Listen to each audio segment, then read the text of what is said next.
Hello, my name is Mobina Hashmi and welcome to my YouTube channel Truth is Here. I've launched some videos on my channel just to make the public more aware of the stunts that have been played against me ensuing from the UK establishments or through the UK establishments for the last 18 years. I was a victim of very serious discrimination back in 1998 and 1999 in Carmarthen, where I was treated so badly, but I'm going to outline that in another video. For now, because this is a matter of urgency, I've decided to put this YouTube out in the public so people can know what I've been dealing with. I've found that in the last 12 days, about 12 days to 2 weeks, graffiti has been found on our garage. That's one word, I can't read what that says, but there's also the word dead. That's dead.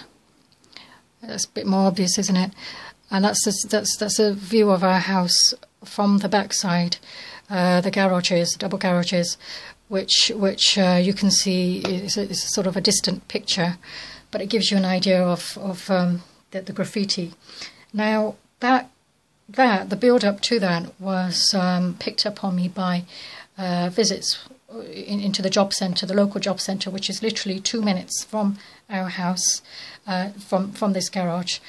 And I noticed that my work coach was getting sort of difficult about my signing on, and I sensed something wasn't right.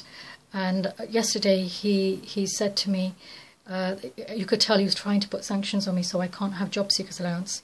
And in the past, when I've done a job at Euro Car Parts, which is a warehouse in rural Bristol, in the BS11 area, in Avonmouth, a permanent job which I accepted in June 2015, he was not interested or disinterested in the manner in which they got rid of me. And you can tell that there's something very, very seriously wrong in the manner in which they got rid of me. But yesterday he confirmed that he believes that there's something I've done wrong, even though the evidence is pointing in the direction of Eurocar Parts and other employers as well. He refuses to accept that it's a collaboration between employers and has taken no interest in the facts. I find that very, very frightening, especially when that's on our garage, and that he's trying to make my life even more difficult than it already is, and tells me that he has no remits to deal with employers who are making my life difficult, which is actually not true, because the Department of Work and Pensions is linked to the leadership in this country, and as such are able to do quite a bit, especially when there is a history of somebody being seriously harassed. Now, it could be a reflection of his own personal beliefs as an individual. Maybe he's a fascist. I don't want to say this, but possibly he may be slightly racist, or maybe he's under instruction. I'm going to try and demonstrate what I think it is, so you can understand for yourself the death threats and where they came from originally.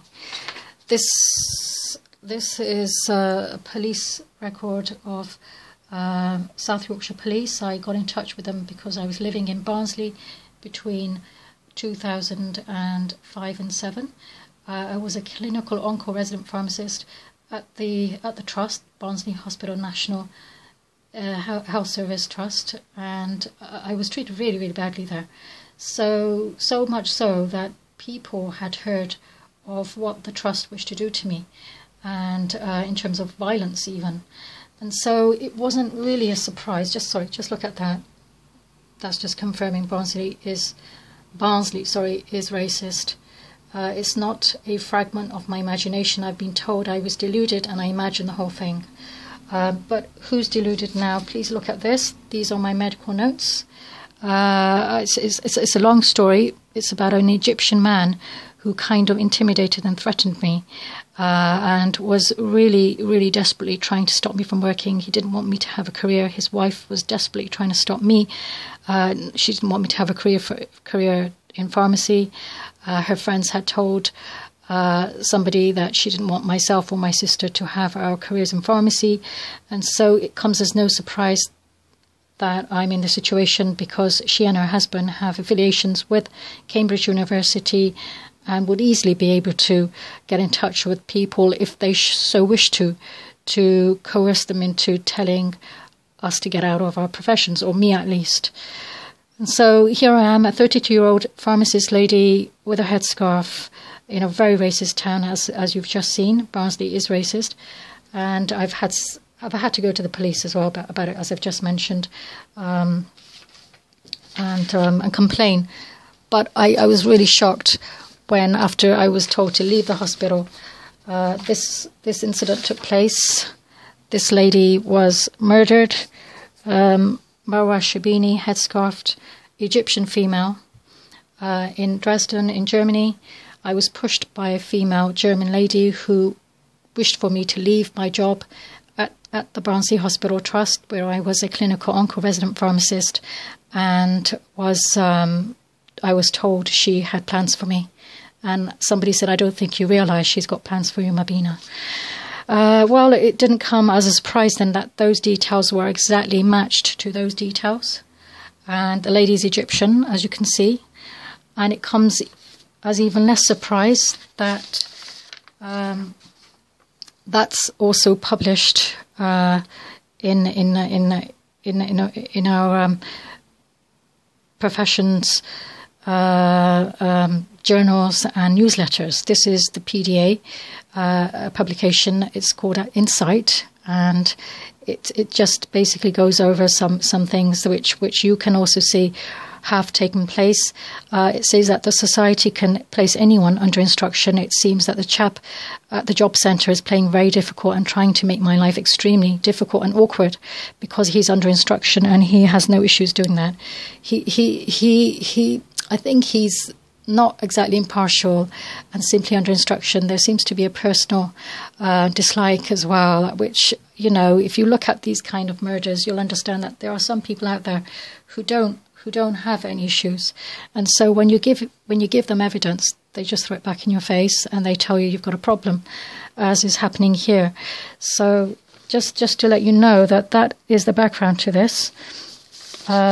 There's another publication by this man who is actually a pharmacist and a barrister and lives next door to Germany, would you believe it, in Austria, which is a German-speaking province, and he's not commented on any of this, even though he's been desperately trying to get hold of my medical notes, as you can decipher from the other videos. Look, presently only a select few who it seems were on a hit list. Well, to me that seems like a hit list.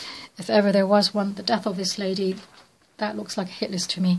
And then the fact that his potential client has had all her details totally aligned with this lady in Germany, and there is a history as well. So both of our details totally match with each other, and you can see she's never going to be working as a pharmacist ever again, or in any capacity, which is actually what the job centre are trying to do to me at the moment. And they have no issues in telling me that there's something wrong with me. Now, I hope you can see there can't be something wrong with me. The dead threat looks like there's something wrong with the people who have been exposed, and that's their response. And that's the job centre work coach's response, to turn me into the problem, as they always do. And it needs to be challenged. It's really disgusting, and it should be allowed to carry on. A friend of mine, let me just explain, a friend of mine who's also a British Muslim female of Pakistani origin and was previously a registered pharmacist. She's also had a history of being very badly bullied and harassed and threatened by employers, and was sectioned off in a mental hospital. She became aware of my situation in West Wales General Hospital, and because she was a reliable witness, she was told that she was mentally incapacitated and therefore not a reliable witness. As you can see, that's what they're implying. And so she's not in a position now to say anything, and has been treated extremely badly. She's also the client of this man who's a barrister and a pharmacist, and she's actually been advised in the past, like myself, not to attend the hearings.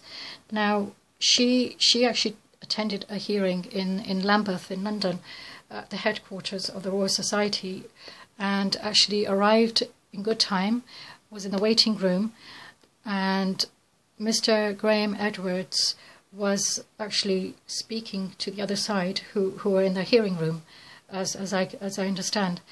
And she was asked by Mr. Edwards on their behalf to leave and not attend the hearing. So she wasn't permitted to actually go into the room, and she was asked to exit from the building, which she did. I was also told over the telephone not to attend the hearing at all whatsoever. And I don't know why he was so desperately trying to tell us not to attend the hearings. He actually did take both our money for the hearings, which is extremely strange, sorry. And my friend has never got her money back, even though the hearings were cancelled, and she never attended because she was told to go home.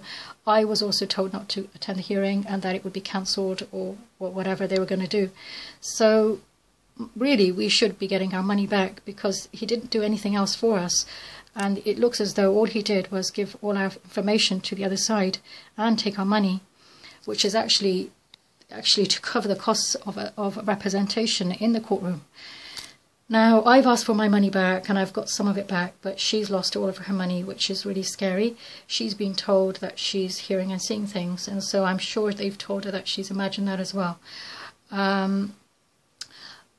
This lady, Marwa Shabini, may God have mercy on her soul, was actually attending her hearing when she was stabbed to death in Dresden, along with her husband, who witnessed what happened to her, and her son also witnessed what happened to her. So she's a pharmacist. I have a history of being threatened by a German lady, and people have told me she has plans for me in a very racist town. My case precedes hers. My friend, who's a witness to what was happening to me in my training year, while she was also being bullied in London, is told that she's hearing and seeing things, and therefore what she says has no validity.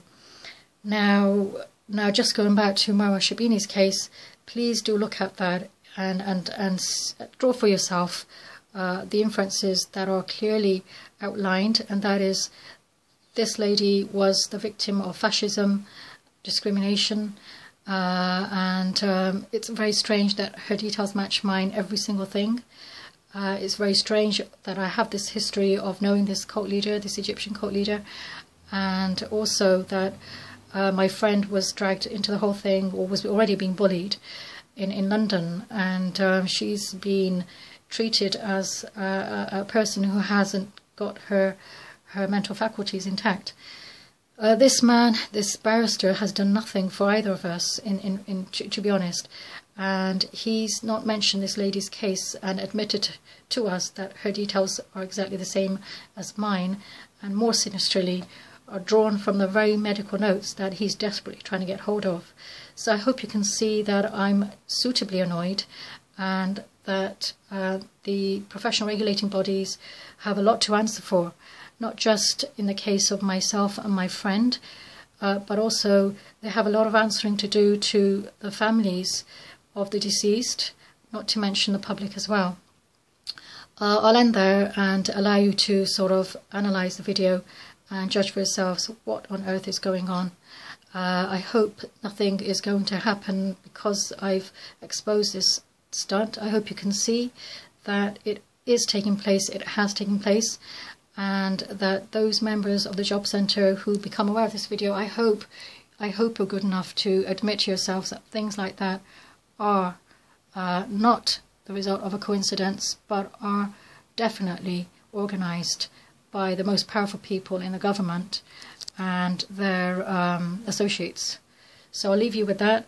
Thank you for viewing and listening to me, and I hope you subscribe to my YouTube channel, Truth is Here. Thank you. Bye-bye.